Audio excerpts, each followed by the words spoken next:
तो hello friends, कैसे हैं आप सभी। स्वागत है आप सभी का आपके अपने यूट्यूब चैनल ज्ञान मिलन इंस्टीट्यूट में। आज की इस वीडियो में हम सभी देखने वाले हैं एनसीईआरटी सार संग्रह से मुस्लिम लीग एवं मार्ले मिंटो सुधार को। ठीक है, एनसीईआरटी सार संग्रह की जो हमारी सीरीज चल रही है भारतीय राष्ट्रीय आंदोलन की, उसमें ये हमारा नेक्स्ट वीडियो है। इससे पहले वाला वीडियो आप सभी प्लेलिस्ट में जाकर देख सकते हैं। तो आइए आज की इस वीडियो को हम लोग शुरू करते हैं।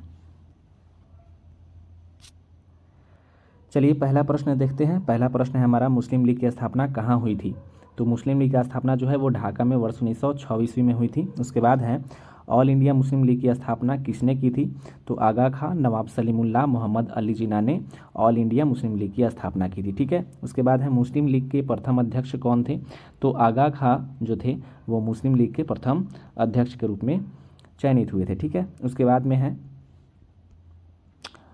कि वर्ष 1907 में मुस्लिम लीग के वार्षिक अधिवेशन कहाँ आयोजित हुआ था। तो ये कराची में जो है वर्ष 1907 में मुस्लिम लीग का वार्षिक अधिवेशन आयोजित हुआ था। ठीक है, उसके बाद है, मुस्लिम लीग ने पृथक निर्वाचक मंडल की मांग किस अधिवेशन में की थी। तो ये बहुत ही इंपॉर्टेंट प्रश्न है। अमृतसर अधिवेशन में जो है 1908 ईस्वी में पृथक निर्वाचक मंडल की मांग मुस्लिम लीग ने किया था। ठीक है, उसके बाद अखिल भारतीय मुस्लिम लीग का जो अधिवेशन हुआ था उसको हम लोग देख लेते हैं। तो यहाँ पे महत्वपूर्ण अधिवेशन दिए गए हैं। प्रथम अधिवेशन 1926 में हुआ था ढाका में।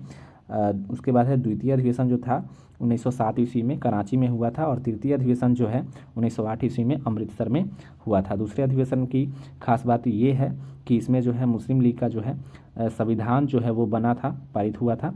और तृतीय अधिवेशन में जो है 1908 ईस्वी में क्या हुआ था, तो मुस्लिम लीग ने पृथक निर्वाचक मंडल की मांग की थी। ठीक है, उसके बाद में अगला प्रश्न देखते हैं हम सभी। अगला है, वर्ष 1908 में किसकी अध्यक्षता में अखिल भारतीय मुस्लिम लीग की एक शाखा लंदन में स्थापित हुई थी। तो ये अमीर अली की अध्यक्षता में जो है अखिल भारतीय मुस्लिम लीग की एक शाखा लंदन में स्थापित की गई थी। ठीक है, उसके बाद है, अगला प्रश्न है, भारत शासन अधिनियम 1909 को किस अन्य नाम से भी जाना जाता है। तो इन्हें जो है इसी को मार्ले मिंटो सुधार अधिनियम के नाम से जाना जाता है। ठीक है, अगला प्रश्न देखते हैं। अगला प्रश्न है हमारा कि किस अधिनियम के द्वारा मुसलमानों के लिए पृथक निर्वाचन प्रणाली की व्यवस्था की गई थी।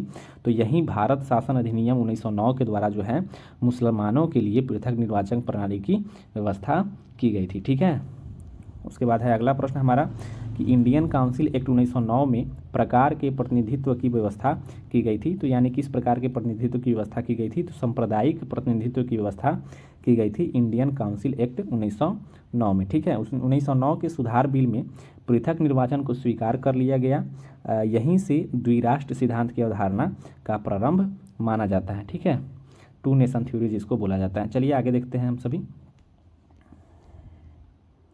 एक कथन यहाँ पे दिया गया हुआ है कि याद रखना कि पृथक निर्वाचन क्षेत्र बनाकर हम ऐसे घातक बीज बो रहे हैं जिसकी फसल बहुत कड़वी होगी। यह कथन किसके द्वारा कहा गया था। तो ये वायसराय मिंटो के द्वारा कहा गया था। ठीक है, और यहाँ पे आगे है कि गवर्नर जनरल की कार्यकारिणी में भारतीय सदस्य को नियुक्त करने का प्रावधान किस अधिनियम में किया गया था।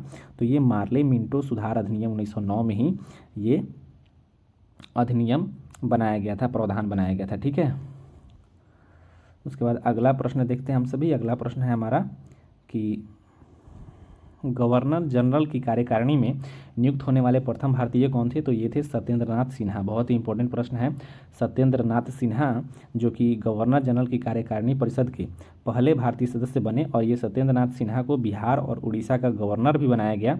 संपूर्ण ब्रिटिश शासन के दौरान इतने ऊंचे पद पर पहुंचने वाले एकमात्र भारतीय थे।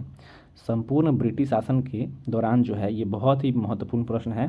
सत्येंद्रनाथ सिन्हा एक ऐसे व्यक्ति रहे जो सर्वोच्च ब्रिटिश पद पर जो है वो चयनित हुए। ठीक है, उसके बाद जो है कांग्रेस के दो गुटों के प्रमुख नेता यहाँ पे दिया गया हुआ है कि उदारवादी नेता में कौन कौन थे। तो दादा भाई नौरोजी ये मुख्य नेता दिया गया हुआ है, मुख्य नेता का नाम दिया गया हुआ है। बहुत सारे नेता थे लेकिन यहाँ पे कुछ नाम दिए गए हैं, जैसे सुरेंद्रनाथ बनर्जी जो थे, फिरोज शाह मेहता, गोपाल कृष्ण गोखले, ये जो थे उदारवादी नेता थे। और उग्रवादी नेता में आते थे बाल गंगाधर तिलक, विपिन चंद्र पाल यानी लाल बाल पाल, लाला लाजपत राय और अरविंद घोष आते थे। ठीक है, लाल बाल पाल यहाँ पे याद रखिएगा आप सभी, उग्रवादी नेता में। उसके बाद है, भारतीय राष्ट्रीय कांग्रेस पर प्रार्थना, याचना तथा विरोध की राजनीति करने का आरोप किसने लगाया। तो बाल गंगाधर तिलक ने यह आरोप लगाया था कि भारतीय राष्ट्रीय कांग्रेस जो है वो प्रार्थना, याचना तथा विरोध की राजनीति करती है, ठीक है। उसके बाद शेरे पंजाब के नाम से कौन प्रसिद्ध था, तो लाला लाजपत राय जो थे वो शेरे पंजाब के नाम से जाने जाते हैं, ठीक है। और बाल गंगाधर तिलक को अशांति का जनक किसने कहा, तो वेलेंटाइन सिरोल ने। ये वेलेंटाइन सिरोल ने जो है बाल गंगाधर तिलक को अशांति के जनक कहा था, ठीक है। उसके बाद अगला प्रश्न देखते हैं, वर्ष 1908 में 6 वर्ष के कारावास की सज़ा किस स्वतंत्रता संग्राम सेनानी को दी गई थी, तो बाल गंगाधर तिलक को जो है 1908 ईस्वी में 6 वर्ष के कारावास की सज़ा दी गई थी, ठीक है। अगला प्रश्न है, भारत के स्वतंत्रता आंदोलन के प्रारंभिक दौर में उग्रवादी विचारधारा से क्या आशय है, तो इस उग्रवादी विचारधारा से आशय है कि संवैधानिक साधनों एवं याचिकाओं के स्थान पर आक्रामक साधनों से स्वशासन प्राप्त करना, यानी कि जो है याचिका या फिर याचना करना, इस पर जो है वे विश्वास नहीं रखते थे, ठीक है।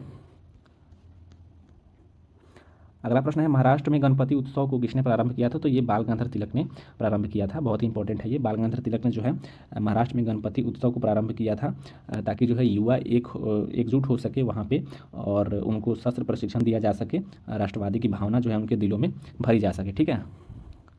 दिल्ली दरबार के बारे में यहाँ पे दिया गया है, भारत में 3 दिल्ली दरबार लगाए गए। प्रथम दिल्ली दरबार जो है 1877 ईस्वी में, वायसराय कौन थे, लॉर्ड लिटन। द्वितीय दिल्ली दरबार जो है 1903 ईस्वी में लगाया गया, लॉर्ड कर्जन जो है वो वायसराय थे। और तृतीय दिल्ली दरबार जो है 1911 ईस्वी में लगाया गया, लॉर्ड हार्डिंग उस समय जो कार्यकाल में थे, ठीक है, वायसराय थे। तो तृतीय दिल्ली दरबार में जो है बंगाल विभाजन को रद्द किया गया था और कलकत्ता से जो है वो दिल्ली राजधानी जो है शिफ्ट किया गया था, ठीक है।